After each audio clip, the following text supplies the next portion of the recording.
On April 26, 1986, the world witnessed the worst nuclear disaster in human history.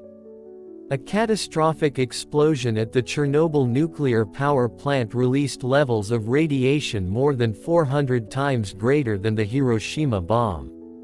What happened inside reactor number 4? Why was the world kept in the dark?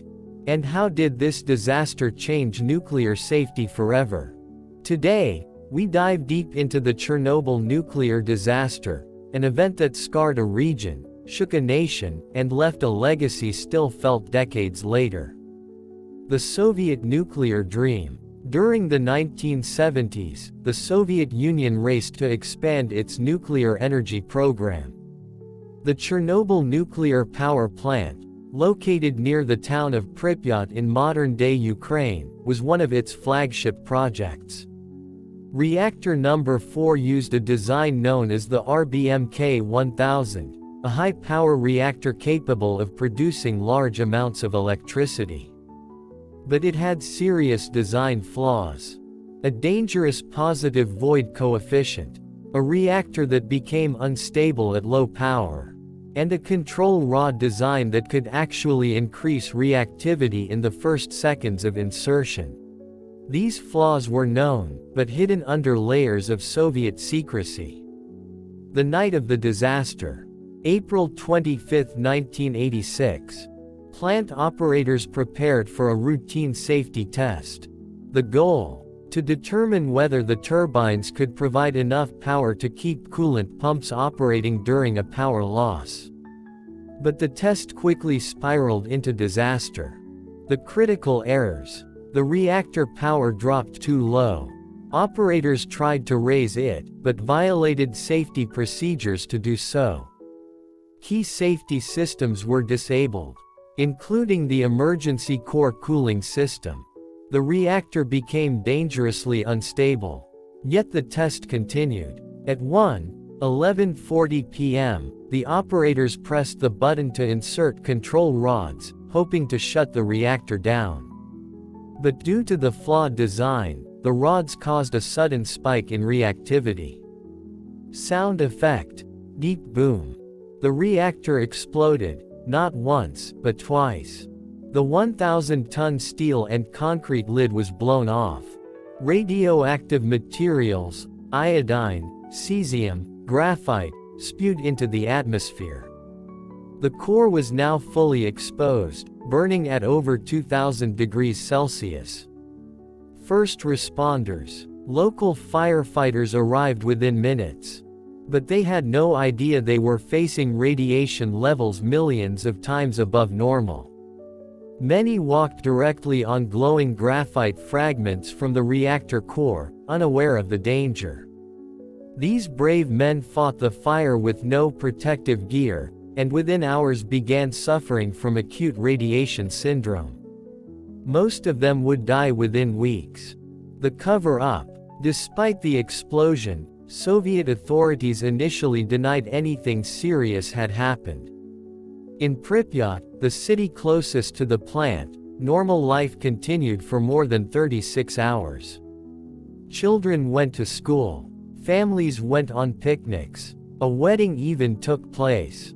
All while invisible clouds of radioactive particles swept silently through the air.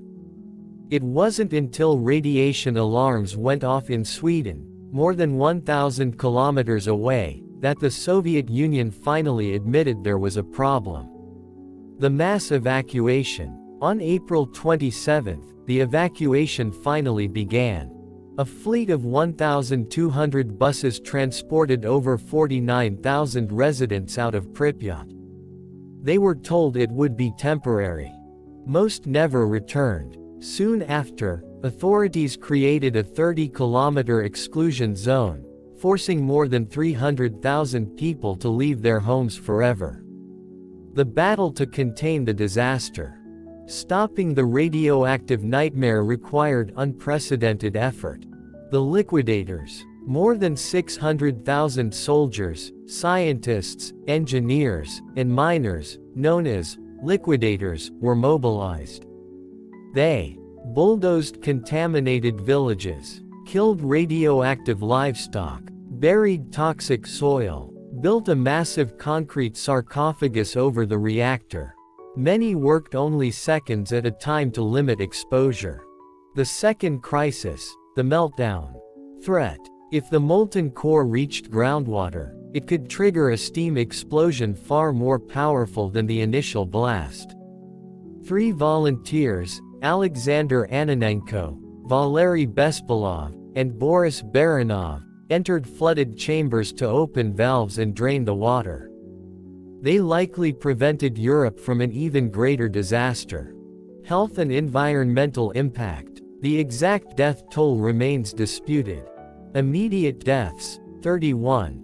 Long-term deaths from radiation exposure and cancer, estimated thousands. Large areas of Ukraine, Belarus, and Russia remain contaminated even today. Yet, ironically, the exclusion zone has become a haven for wildlife.